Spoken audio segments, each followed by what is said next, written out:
ఒకప్పుడు సార్వోచిష మనువు ఓ సమయంలో ఒకేసారి ముగ్గురిని పెళ్లాడాల్సి వచ్చింది. మొదటిగా మనోరమను, ఆ తర్వాత ఆమె స్నేహితురాళ్లైన విభావసి, కళావతి అనే మరో 2 కన్యలను వివాహమాడాడు. దురదృష్టవశాత్తు ఒకసారి వాళ్ళిద్దరూ రోగగ్రస్తులయ్యారు.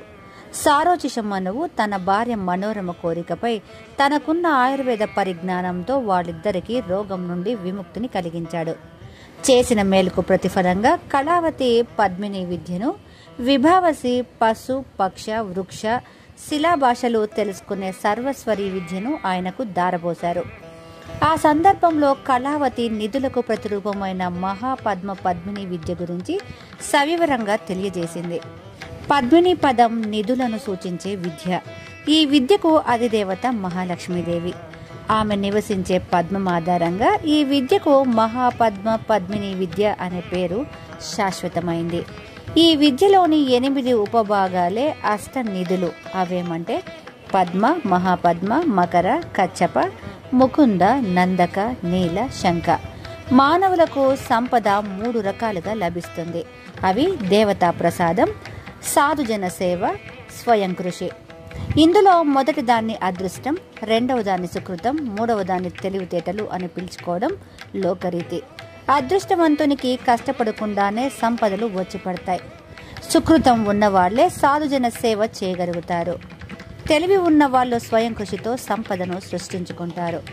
ఎవరి వద్ద పద్మ అనే పద్మిని విద్య తాలూకు ప్రథమ ఉపభాగపు నిధి ఉంటుందో వాళ్లకు 7 తరాల వరకు ఏ లోటు ఉండదు. వీరు సహజ సౌమ్యులు. మహాపద్మ నిధి ఉన్న వ్యక్తులు తాము సంపాదించిన సొమ్మును 5 తరాల వరకు అనుభవిస్తారు. మకర నిధి వ్యక్తులు 1 తరం వరకే సంపదను అనుభవించగలుగుతారు. వీరికి విసుగు, కోపం జాస్తి.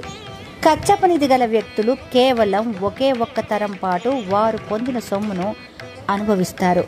సాధారణంగా లోభ మనస్తత్వంతో ఉంటారు.